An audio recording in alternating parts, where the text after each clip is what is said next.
Hey guys, so today I want to chat a little bit about Invisalign. Now I've seen that there's heaps of videos online about Invisalign, and I've done a couple of periscopes on it and people were really interested to know how it works, what it is, and the pros and cons, I suppose. So I'm on about like my 6th tray of Invisaligns, and the way they work is they're like an invisible braces, so they're almost like a retainer. Ew. Ew.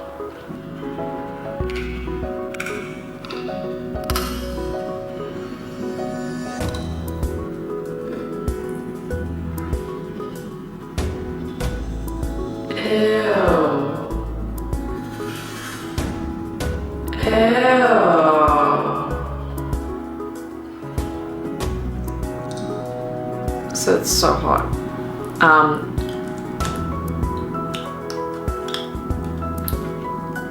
So basically they're like a plastic clear retainer, and for me I have to wear 24 trays for my top row of teeth and 21 for my bottom. So obviously the orthodontist thinks I've got a little bit more work to do on my top row. Now they work just like regular braces, but as you can see they're just like a clear retainer. So this means they're basically called the invisible braces, but you do have to take them in and out when you eat. So you have to take them out to eat, and then basically then you have to like brush your teeth and wash them out and make sure everything's clear, swish your mouth with water, and then put them back in. It works for me because I'm on camera a lot, so I don't usually wear them when I'm on camera because, as you can tell, I have a little bit of a lisp with them. I do take them out while I'm on camera and then put them on after. This just means you can't actually do that with traditional braces, and so that's basically why I got them. I'll put up a photo now so you can see what my teeth were like prior to even having them on for 6 weeks. Now within 6 weeks, I think 6 to 8 weeks, you can see such a difference. And you notice when you speak to people who do Invisalign or have been wearing them for a while, that when you change your trays every 2 weeks, you actually look forward to putting the new tray in because you can feel how tight it is and you can feel it actually moving the teeth, and you do notice the results. So it's pretty cool. You have to have them on for at least 22 hours a day. That's what the orthodontist wants. One of the main cons I would have to say is that you have plastic on your teeth all the time and you know you can take it off.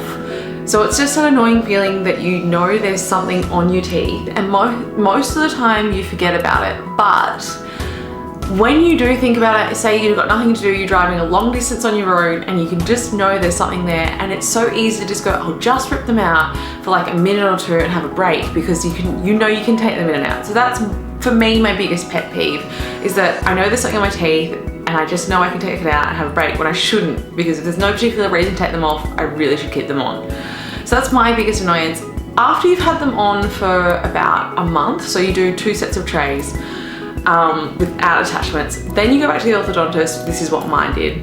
Went back to the orthodontist and I got attachments on my teeth. Now this just helps the aligners sit properly on the teeth and really hold them in and make the adjustments and straighten the teeth the way they need to. I didn't realize how many attachments I was gonna have on. I pretty much have attachments on almost every tooth except for the front ones, because I specifically said I don't want attachments on the front ones. These side ones and a couple at the back.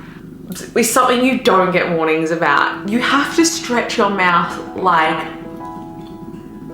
oh, I split my lip doing that. Like, so, I don't know how they do it right now because I have dry lips, but when I did it, my mouth was stretched to like here with this ugly clamp thing, and you just have to lie there for what seems like an eternity while they glue these attachments on your teeth. It's pretty uncomfortable and you don't really get much warning. They just say, oh, just sit back, it's gonna be a little bit annoying, but you're still there for about an hour while they do it all. And what they don't do, they do file the attachments down because it can feel really sharp at first. And that's one thing that shocked me. I did feel them on my teeth when I rubbed my gums against my teeth. I could feel these attachments they put on before they put the retainers back on. And I was like, ouch, that is sharp. And they really are at first. So when you go off with your Invisalign and you take your Invisalign trays out to eat after you just had the attachments, these attachments can actually cut the insides of your gums. Now I have heard there's some form of wax you can put on the attachments, or you can file them and phase them down in some form or another. I didn't. My mouth just got used to it, but for about 4 or 5 solid days there, eating was horrible. Like, I just wanted to drink soup because I couldn't. Chewing was just cutting the insides of my mouth. So that's something to always think about. Now, what they also do when they're putting attachments on, what they did for me, is they file in between your teeth, and that files down the sides of the teeth to make them narrower and to make more room for space to create straightening, so that the teeth have space to move.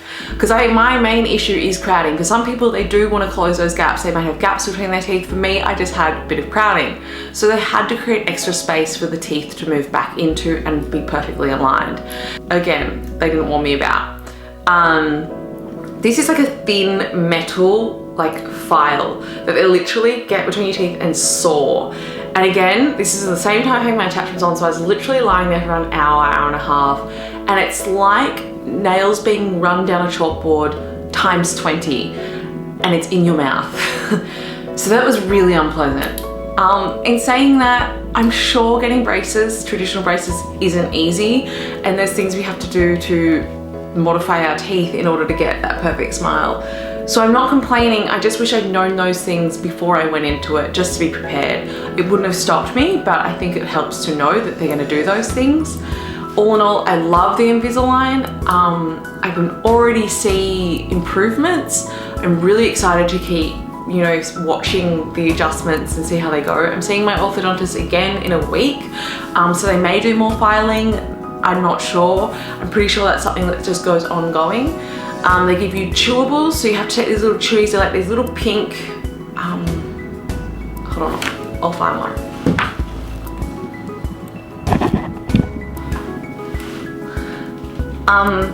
These are the chewies. So when you put the trays back in your mouth after eating or whatever you're doing, like brushing your teeth or, you know, going out and you don't want to wear these, you have to chew down.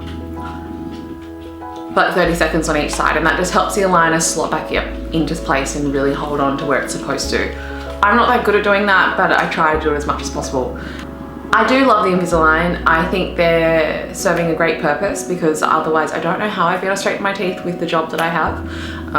Traditional braces probably wouldn't really work, and so I'm really grateful for the way the job they're doing.